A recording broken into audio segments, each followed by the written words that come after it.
Oh my goodness. Good afternoon, everybody, as we figure out our technical issues. I hope that everyone can see and hear me, even if that appears to be twice. Not sure what's happening quite there. Anyways, we're going to get started anyways, because the conversation that we want to have today is pretty important. So my name is Elisha Dacey. I am the managing editor of Future of Good, and I am hosting today's event.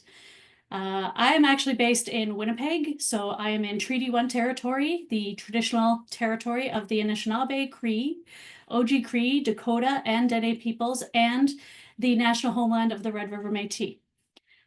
Future of Good, if you're not familiar, which I don't see how you wouldn't be, but Future of Good, we're an independent solutions journalism website. We focus on the nonprofit and charitable organizations, and on all of you watching today who toil away in the social good sector. And toil is not a word I use lightly. I know what it's like. So we were genuinely surprised and happy to see how much interest there was in today's webinar. So thank you for joining us. Before we begin and we introduce the panelists, just so you know, at the bottom of your Zoom screen, you should see a chat box and a Q&A box. You can use both, feel free to utilize both to ask questions. So the Q&A box, the questions come directly to us. The chat box goes to everybody, and feel free to talk amongst yourselves among the chat box as well. Please feel free to chime in. So we have three panelists today, and I will let them introduce themselves before we begin. And Natasha, I'll start with you, please. Sure. Thanks so much, Elisha. So I'm the Chief Strategist and CEO at Point Blank. We are Canada's largest creative and communications agency. We work for progressive candidates, movements, and also the Labour Party. I'm based here in Toronto. That's the traditional territory of many nations, including the Mississauga of the Credit, the Anishinaabe, the Chippewa, the Haudenosaunee, and the Wendat people.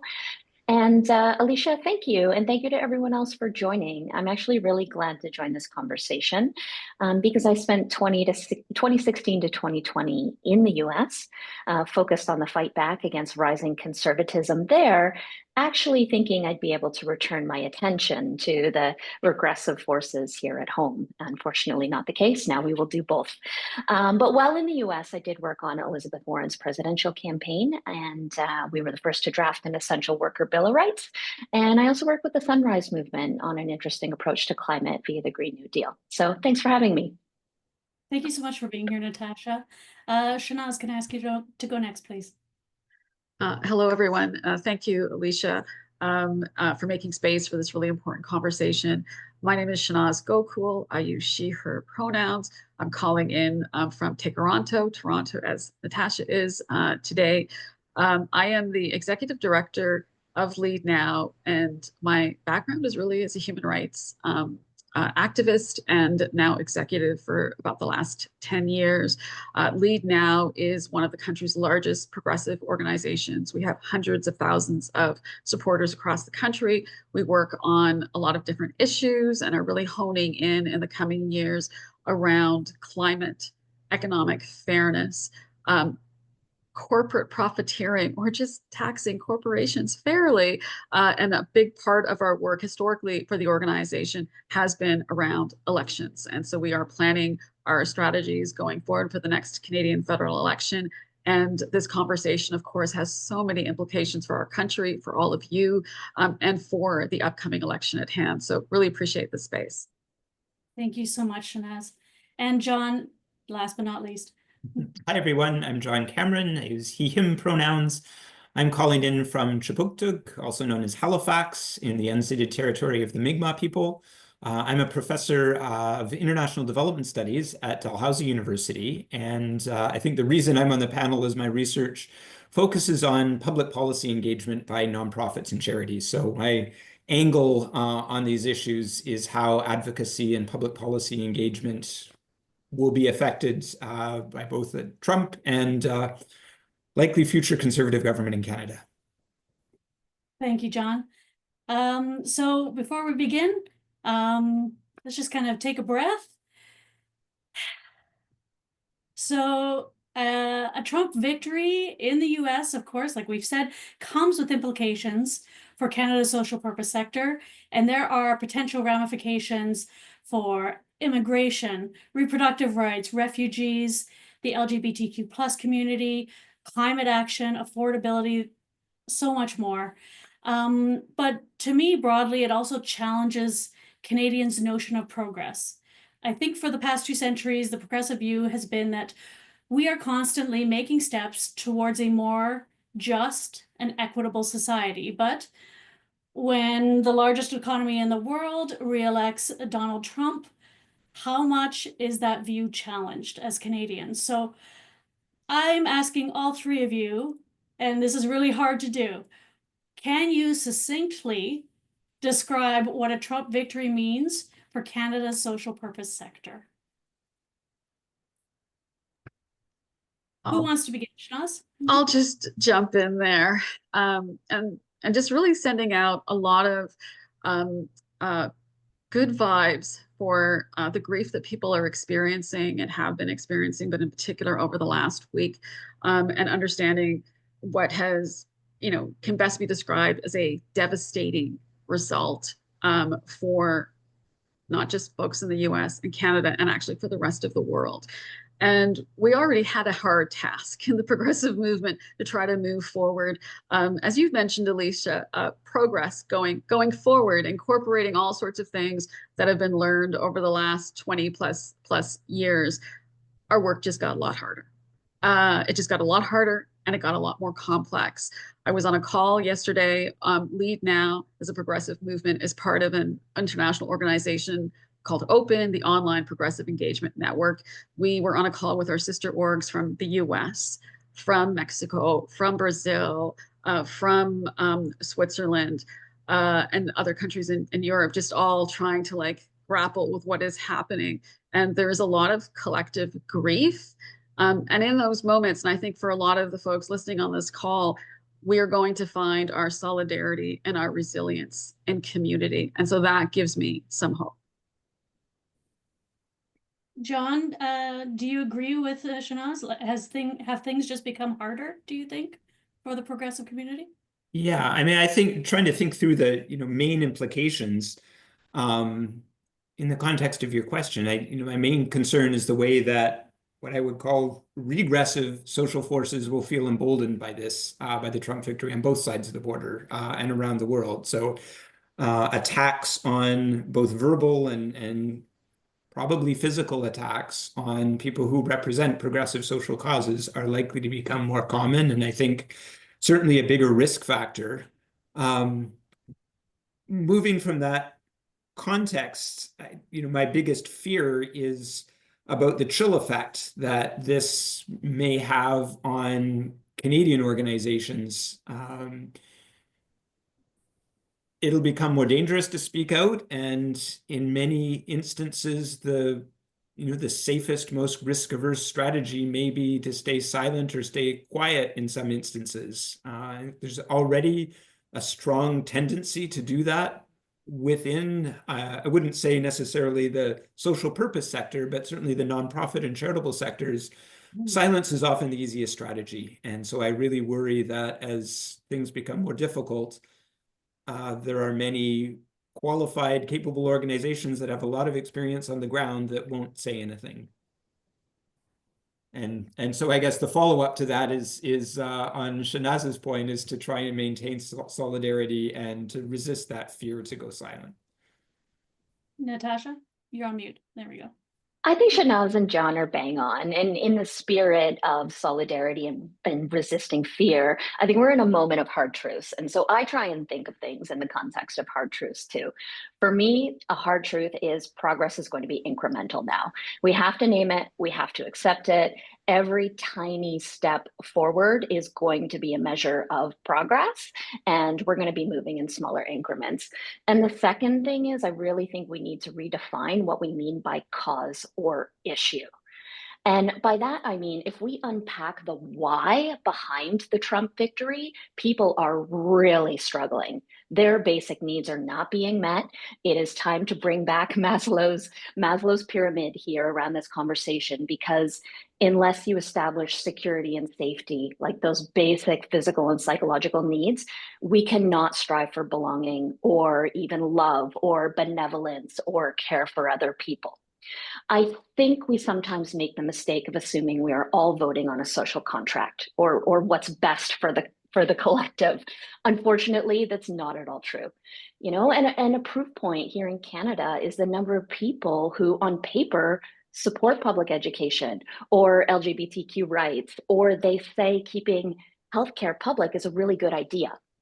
But then at the polls or the ballot box, they're willing to vote for those, openly willing to dismantle all of those things. So our social contract is not stronger than individual need here, and it should really reshape our work. I think another misconception is assuming who Trump voters are. And I would love to see us not make that mistake here in Canada, because not everyone who voted for Trump actually believes that women shouldn't have control over their own bodies or healthcare, but they do think Trump can solve at least one of their problems.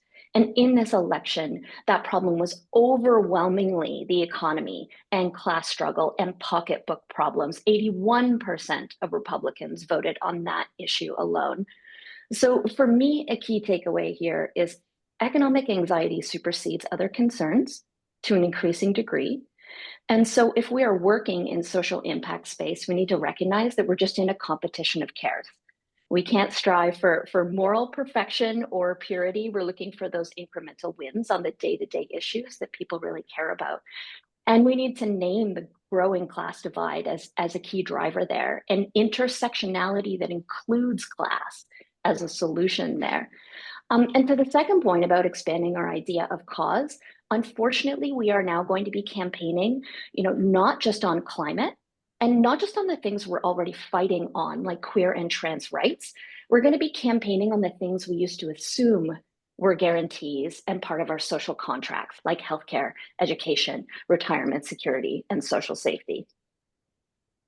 So our CEO, Vinod, posted a video last week after the election, and he basically said, the left has failed at connecting with people. And like you said, Natasha, I think the left basically assumes what a Trump voter looks like and what their reasons were for voting. But we do tend, he said that, we do tend to moralize issues while we ignore the fact that for most Canadians, we're just trying to, put food on the table and pay our skyrocketing rent. So how do we move, the conversation? How do we shift the conversation that way so that people pay attention rather than focusing on the moral things and focus instead on maybe some of those economic things? And I don't think that, and maybe you'll disagree, but I'm not sure that the progressive left is very good at talking about those issues. I think you're right. Go ahead, Natasha. No, Shanaaz, I would love to hear from you. Sure. I mean, I think one of the things I found really distressing over the past week after the election was the finger pointing and the blame game being played out. And I really encourage us not to fall into that trap, voters are individual people, and people are complex, and they have all sorts of needs and pulls that are driving their decision making that may not always make sense in the moment in time to us. So I think it's really important to take the time. Yes, we want hard truths. We want some hard reflection. And that we also want to make sure that we're making space for some sober analysis. We saw a lot of people jumping the gun from a non-data informed place when all of the election results hadn't come in. And I just want to again say this, that there's a lot of grief here because over 70 million people voted against Donald Trump and the far-right populism that he and the Republican Party now represent. And I think that I want to make sure that that is acknowledged in this.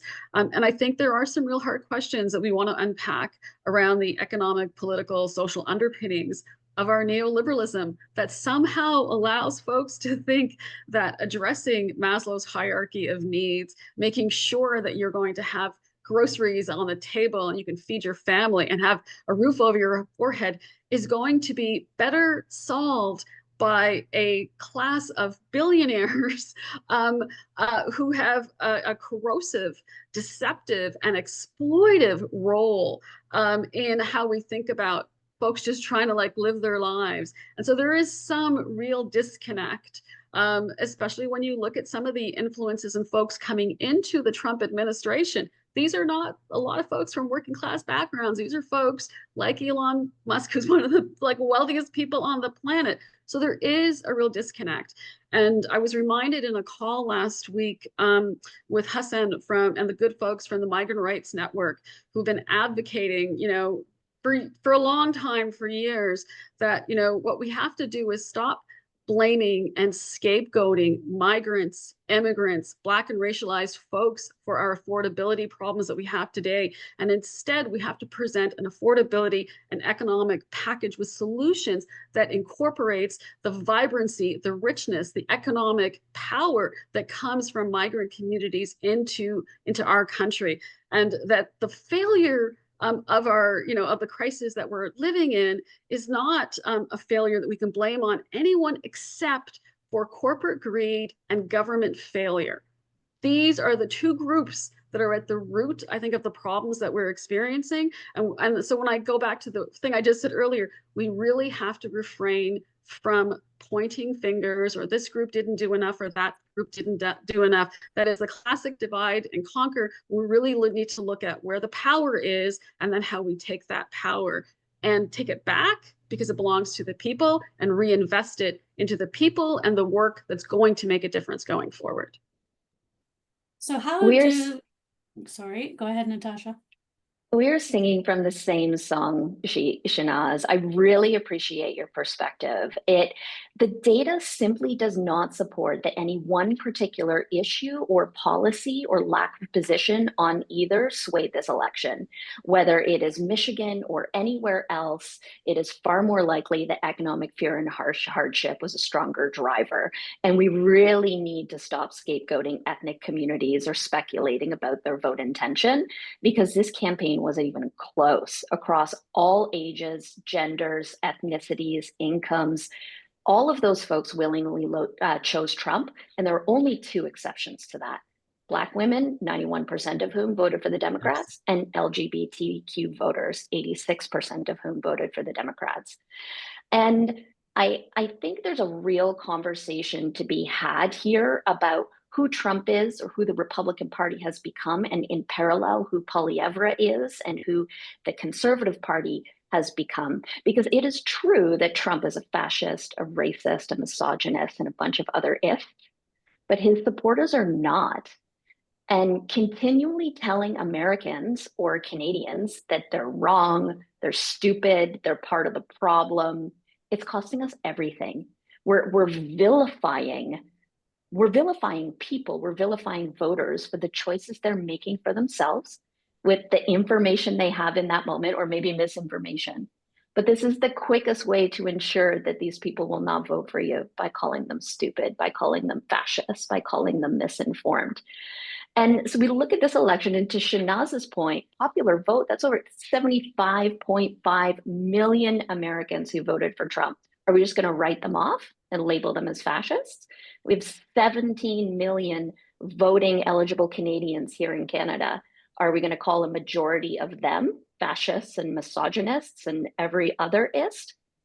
This is a trap that we need to not fall into. And we need to understand deeply why people they're not choosing to vote in favor of sexism or racism. Sorry, I would suggest majority of them are not. But they are willing to vote for something in spite of those other things. And that's something we need to understand heading into a federal here in Canada. How much do you think that we have learned from, Trump's first term in office? To me, I sense more fear this time around. And that actually surprises me just a little bit, because we've had 4 years of Donald Trump. We know what to expect. So, do you think that there are lessons that we learned that we need to reapply, or maybe we've forgotten? Can I jump in? This is a kind of indirect answer to your question, but one of the things that I think we can, at least that I see in the communications from the sector at a really general level, is this is things that I think have been learned, is the importance of meeting people where they're at in terms of their values and interests, and communicating in ways that, the term meet people where they're at is easy to say, but I think in terms of, rather than trying to shift their values and move their values, it's accepting people. I think this follows on Natasha's point, accepting where they are and engaging with them on that basis. I see a lot more communications work and strategizing that seems to be doing that. That's not vilifying people, that's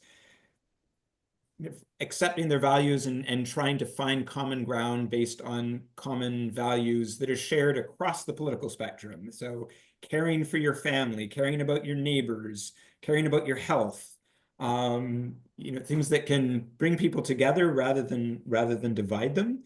At the same time, I think that shift, I think, is positive in the sense that it's not vilifying people who may vote differently. It's finding new ways of engaging potential supporters and voters. At the same time, I think there's a danger, going back to your previous question, about leaving out the moral arguments. If the whole sector shifts to very pragmatic, very strategic messaging and communications, it's all about meeting them where they're at on their own values, and nobody's speaking up and sort of claiming, there's a moral line on the sand and we're not going to cross this. I think there's a danger that those moral positions get left out of the conversation. And somehow individual organizations need to find ways to communicate strategically, but still influence, progressive values and try and nudge the conversation in those directions. That's such an important point, John, because I want to build on that and go back to what Elisha's just asked about the last Trump presidency. When I think about the social justice, social purpose, the civil sector society in Canada, one of the things that we cannot forget that happened during the Trump presidency was George Floyd's murder and the summer of 2020. And a lot of the really wonderful and great initiatives that came from that summer. And we saw people in the US and in Canada organizing, mobilizing, coming out en masse, facing danger to their selves, to their bodies, like in these spaces. And I think for me, the theme about for the rest of this conversation, from my perspective of, beyond meeting people where they are, because what we don't want to do, and I think, John, what you're saying is also invisibilize the groups of people who their issues, our issues, immigrants, people of color, people from the LGBTQ plus community, trans people in particular from that community, that there is real danger. If you're Muslim, if you're Jewish, that hasn't been present in quite the same ways before. So this isn't just Trump. Trump's not deja vu. It's Trump 2.0, where all holes have been unleashed and we don't really know what's coming for us. And what I think the right has done, and right populism has done, not just in the US, but around the world, because we're seeing country after country fall to the far right. And it saddens me that Canada is up next. And one of the things that we have to look at in some of these examples is what they're doing really well. And what they're doing really well is organizing. It is our playbook and the progressive movement, and we are not doing enough of that. And I hope in another question we'll be able to get to, we need the funding to do that work, because it is exactly the point where we are losing, and it is some of the most impactful work that can come from the sector beyond the organizations that provide social services to people. Well, do you think, like during the last Trump administration, when he was elected, there was a spike of donations to progressive causes? Do you think we will see that same thing happen again? Because I'm a person that works in an org, I don't want to dominate the conversation here. So please, jump in here. Yeah, I think that we're going to see, as we do every time there's something of great concern, and organizations experience a bit of a spike in their in the giving that they receive. However, I think it's really important to understand that we cannot rely on individual donors, some of whom have very, very modest, if any, capacity to support the kind of organizing work that needs to happen. The real call out for me when it comes to the sector is, yep, Canadians are going to step up. They always have and they always will, and it will not be enough. But where's the real money in the sector? And to me, the real money in the sector is when we look at the granting foundations in this country. And I really loved the report the Future of Good did with Quake Labs, showing the top equitable granting organizations who, no surprise, are public and community oriented foundations. But there's a couple thousand more that are private family foundations or private foundations. They hold over $80 billion in assets and worth. The current disbursement quota is 5%. It is not enough. One of the things that John referenced earlier, and it's a very real thing for those of us that were around and experienced the Harper government's political activities audit. We've seen change in legislation in the income tax code to allow charities to participate in public policy development and dialogue. We've seen changes in the regulations to allow charitable foundations to provide funding for traditional non-qualified donees, nonprofits that aren't charities, grassroots initiatives, grassroots projects. And what we need to see is to break down more of those barriers. If you want to continue that good work that really came out of the summer of 2020, you need to invest in other organizations around election work, around charitable election work, bringing the awareness and the education and the issues so that people in their communities, in their community conversations or at events, that there are volunteers that are equipped with sharing that information, education, so people can go to the ballot box and make decisions in their own best interest. That work is 100% charitable. And we really need to see the charitable foundations, the granting ones, step up to answer the call, the kind of urgency that we are now in as multiple crises now collide. I'm sorry for dominating that question, but I'd love to hear others, thoughts on that one.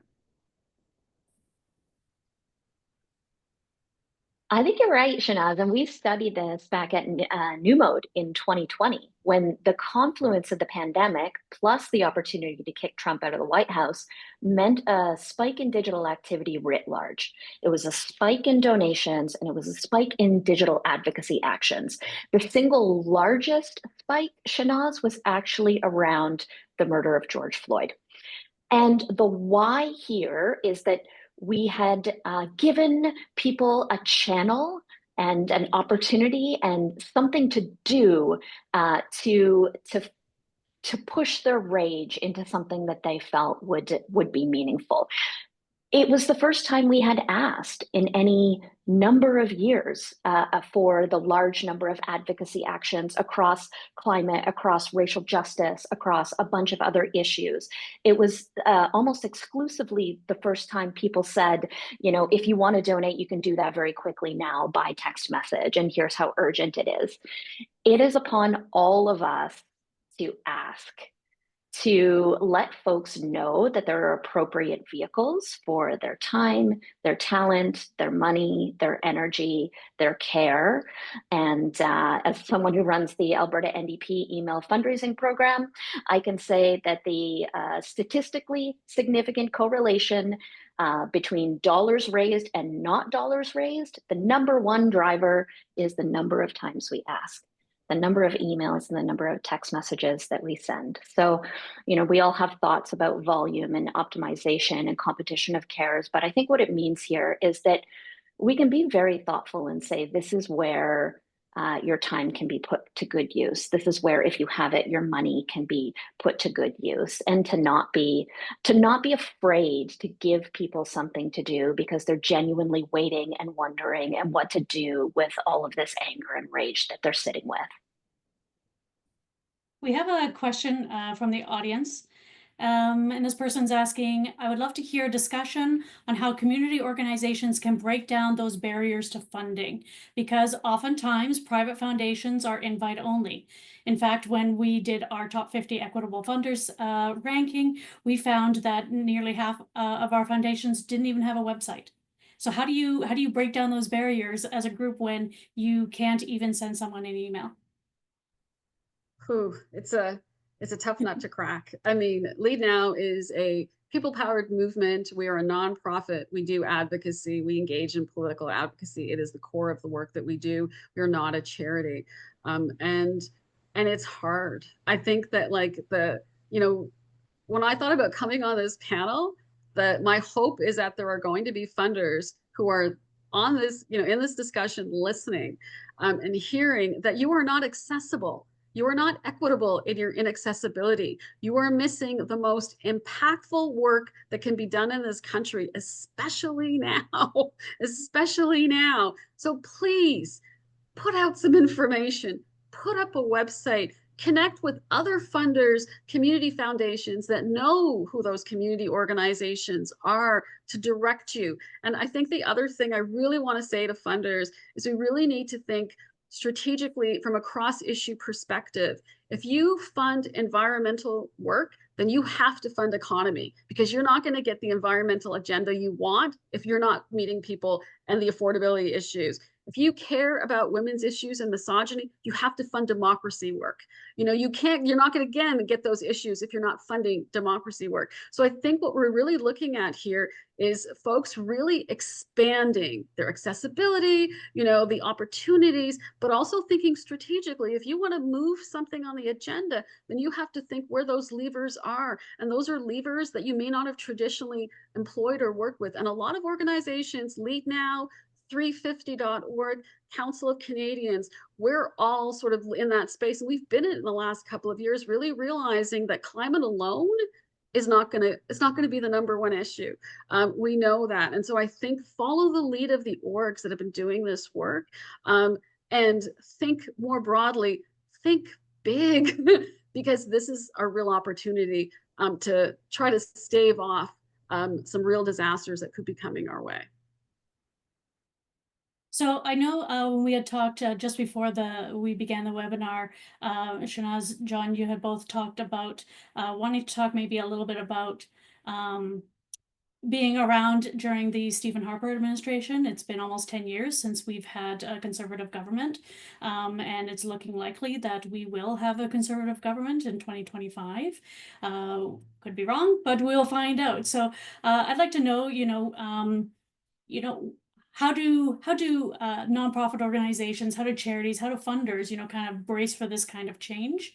And is brace a fair word for me to use?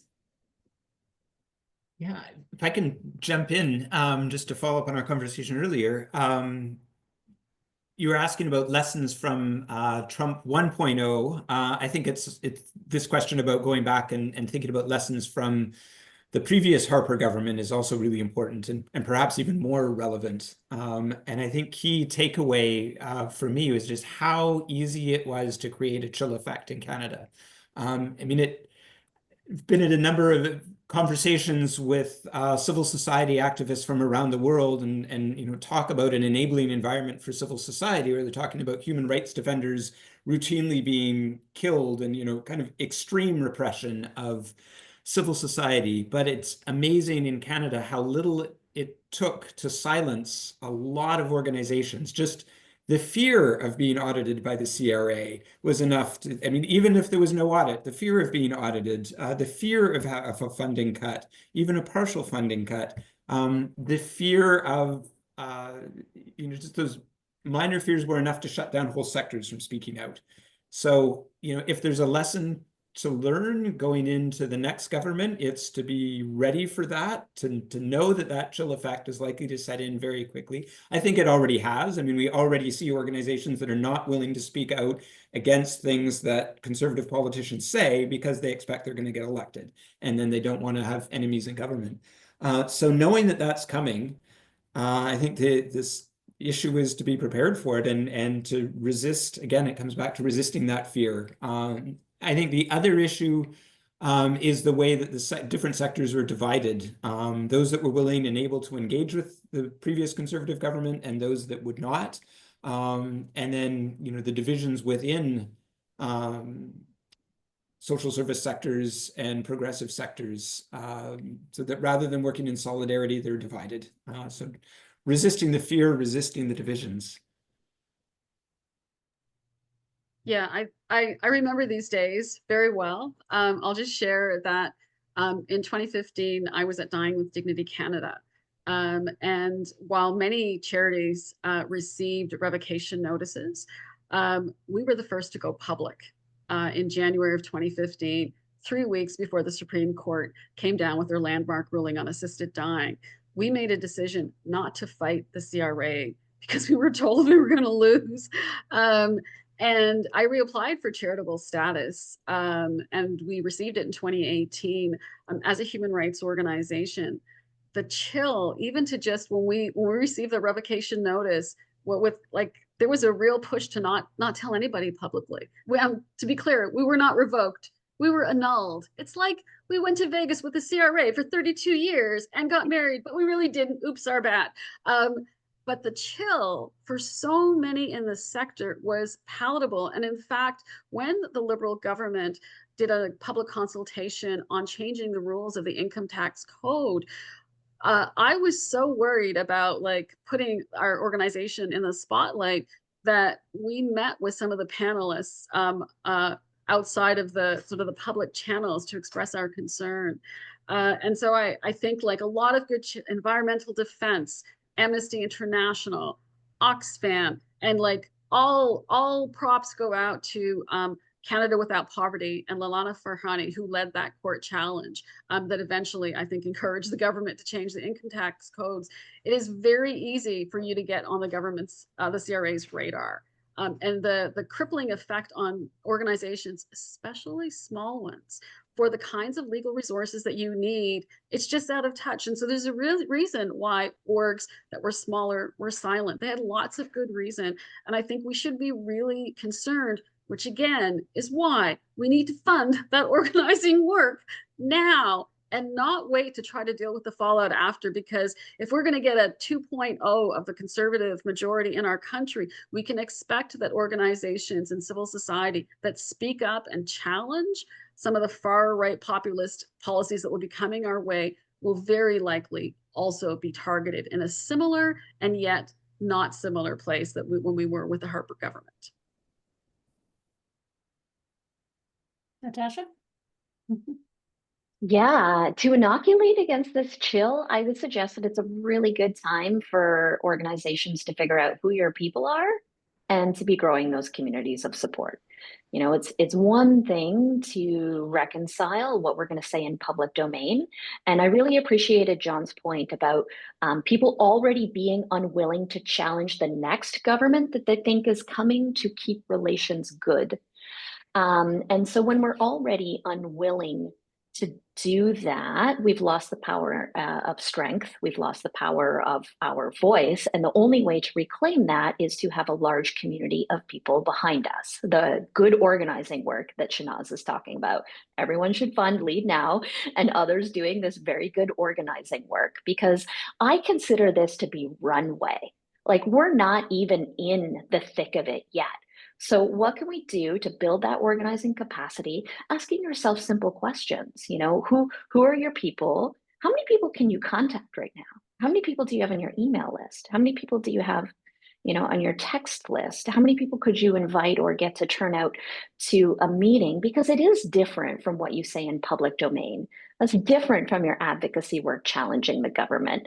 Have your community, your strong, powerful community of folks do it with and for you, which means we need to spend the several next months and years building those communities so you're not going at it alone.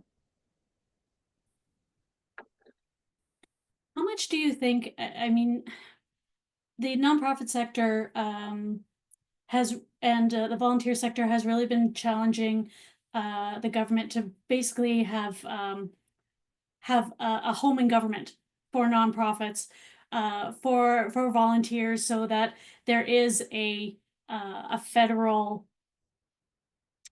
I guess, a federal strategy around volunteerism, around nonprofits.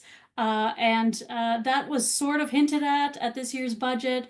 You know, things are starting, but it doesn't appear that that's going to happen anytime soon. So is organizing then, you know, organizing yourselves the only way that you can see forward at this point? I could maybe start by just saying, I mean, I think that one of the cases for the idea of the home and government is it is absolutely crazy that at the federal level in Canada, that the federal agency that's responsible for regulating and managing and overseeing at least the charitable sector is the tax agency. That what matters most about this sector is its tax status. Like that's crazy. That's the concern that drives the design of the regulator. So having some unit in government other than the CRA Charities Directorate that's responsible for overseeing charities, but also nonprofits and supporting them makes a lot of sense. At the same time, because the sector, I mean, the nonprofit and charitable sector is so diverse and focused on different jurisdictions, different levels of government, different areas of responsibility, many of those organizations feel like they have affinities with particular departments and agencies within government already. And so I think there's also concern about kind of messing up relationships that already exist. But certainly, I think any effort to try and diminish the regulatory power of the CRA Charities Directorate as kind of the exclusive oversight of the charitable sector is, helpful. Here, here. I think there is something really strange and odd, and right now feels a little bit Orwellian about that. I also think that home and government has to be also a place where accountability can come from. We have seen numerous scandals, including in some sporting charities, where the lack of accountability of the power structures of those charities, there is no place and no mechanism outside of individual legal action to actually hold those charities accountable. So I think, yes, I agree with having a less regulatory CRA based, trying to find that balance with charities that do also interact with other government departments and agencies, and also ensuring that there's mechanisms for accountability. Otherwise, it's just a nice place to call home, but not for a lot of people who struggle in the sector around issues in particular of equity and inclusion and representation. Mm-hmm. So, we've skirted around this a little bit. What do you think Canada's social purpose sector has learned and maybe not learned about our past, our past conservative government and our past Trump presidency?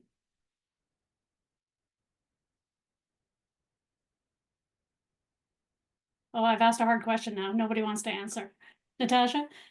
I would hope that both of these things, whether it's an electoral result or the issues that we're fighting on, all of these cycles, 2016, 2020, 2024, we're proving that there's going to be drastic swings all the time. And to withstand it, we need the capacity and the infrastructure that is lasting outside of election cycles. I would have hoped that a real lesson learned coming out of 2016 is that all of that deep organizing work coming out of 2020 would carry us through, that these were communities of support that were built, that the Democratic Party could rely on, that it was institutional infrastructure and learning. And what happened? It all fell apart and we started over again. And the same is true here in Canada. So whatever it is, I hope we can just make it stick. And part of that is treating our communities with care. So are we extractive? Are we burning through this list on this one petition that matters the most right now, or this end of year fundraising appeal because we need the cash right now? Both of those things are very important. But what needs to be done to keep this community of folks here 2 years' time, 4 years' time, 8 years' time? Because these swings left to right and everywhere in between aren't going to chill anytime soon. Just bang on, Natasha. I think what's happened with a lot of different organizations and like the staff team and volunteers, elections are a moment in time. They're really important moments and they're consequential. And I think that the American election, the Canadian upcoming federal election will be consequential for several years, and then the impacts afterwards. And what I think has been this bit of the strategy, and I would say, Natasha, largely because of funding, is that like organizations, you parachute in to the community, you're going to like do all the things for the election, and then you drop out. because you don't have the resources to maintain those community connections, and really underscoring what Natasha shared around care. It's not that our organizations like ours or Council of the Canadians or 350, it's not that we don't want to care, it's that we don't actually have the resources to sustain it. And so what we've really seen is that a lot of organizations are looking at elections as a moment, and a critical moment, to build the kind of community power that we need to see to then get the changes, the wins, the legislative, the policies that we need that will benefit, all of us and not leave folks behind. And that requires a real investment in what has traditionally been very hard to fund, because organizing work is not so quantifiable like other works. And so again, appealing to the funders and people who are connected to the funders who are on this call, you really need to chat with some organizations about organizing, how to fund it, how to structure it, to break down barriers, and to unlock the real potential and impact for communities and collective power.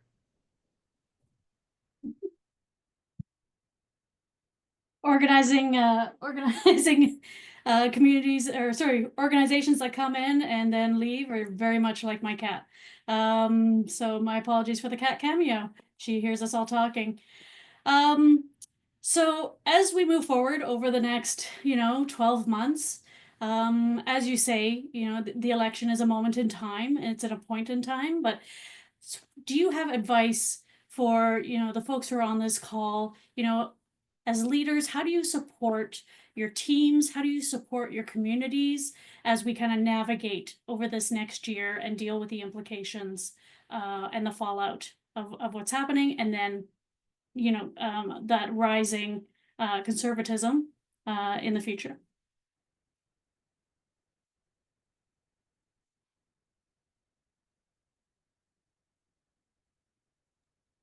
Okay, I'll jump in here. I think I read a post recently from Alex Neve, the former Secretary General of Amnesty International, about his feelings around the US election. And he had 3 things, and I've changed some of them. But the first one is grieve. Allow your people to grieve, not just from this election, not just from the results of the Canadian election, but for all of the cascading issues that are going to hit folks and team members and volunteers and community leaders the hardest. Let folks have the space to grieve. And then take some deep breaths along the way. It's going to feel urgent. Everything is going to be really urgent. We've seen crisis-unity before, but not like this, I don't think, unfortunately. And so it's so important to remember that we're not alone in this work. And then I would say that, like, as been discussed here, organizing and lean into, find your community. And I think for me, one of the things that matters the most is that political will doesn't come from politicians. It comes from people. Natasha? I think similarly within my team, we're starting with resisting the urge to practice toxic positivity. Hope has utility and we need it. Otherwise, how do we keep going? But holding space for that grief, Shanaaz, like what you talked about, but also just being real about where we are and about how things are hard. And concurrently, the collective we have made mistakes, and we could make mistakes again in the future. And I will never forget door knocking on North Island, BC, not that long ago. You saw how things went there. And the response I got from a former #1 supporter of a progressive party there was, hope and love will not pay my rent. And it is true that the hope and optimism fuels our work, but at the same time, we need to have hard conversations about what is not going well. And we need to be able to name our mistakes and opportunities for improvement going forward. Otherwise, we don't have that incremental progress that we really need to see in the years ahead. John? I can jump in and I think there's going to be some really hard decisions ahead, some really hard strategic decisions that will challenge the balance between kind of tactical pragmatism and sticking to principles. And so I think it's going to be really important to figure out what the core principles are. Are there lines in the sand that organizations won't cross? To start having those conversations now, and they're easy to have in theory, a lot harder when the moment comes and it's either funding cuts or decisions about do we speak out on this or do we not, even though it's something that's really, really important to us, it may not be strategic at this moment to speak out. And especially allyship and support for other organizations, maintaining that solidarity. It sounds easy to say in principle, but I think many or all of us have experienced in practice times when the short-term tactical best move is to stay quiet and not support another organization. And so I guess to start having those conversations and discussions now, well, at least we're in this, what do you call it? It's like the pre-nightmare period. It's not the honeymoon, but the opposite, to be getting ready for those hard decisions and hard discussions. Well, we have a question here. Someone who says, I'm curious if you have thoughts and recommendations on how to support grassroots initiatives or internally for non-senior staff and partners who may not have the capacity to lead organizing efforts. And I think that's a good question, especially in light of what you just said, John. I have worked in the nonprofit sector myself. I know that every single one of you is under-resourced. I don't think there's one that isn't. So how do you do that? How do you navigate that allyship when you're just trying to deal with the clients you have and you're on the front lines? How do you do that? I think one of the biggest challenges to the sector is scarcity and the scarcity mindset. And I think that because we're competing, especially for folks that are working on climate, economic fairness, social and racial justice. I mean, our pool is really small in terms of both individual donors. They're all on like multiple donor lists for different organizations, right? And I think one of the things that we try to do at Leadnow is we will share information about other organizations. We will include a PS about, well, this organization's got this, fundraiser. Like we will do that, which is usually not the best practice that you're told about how to do things.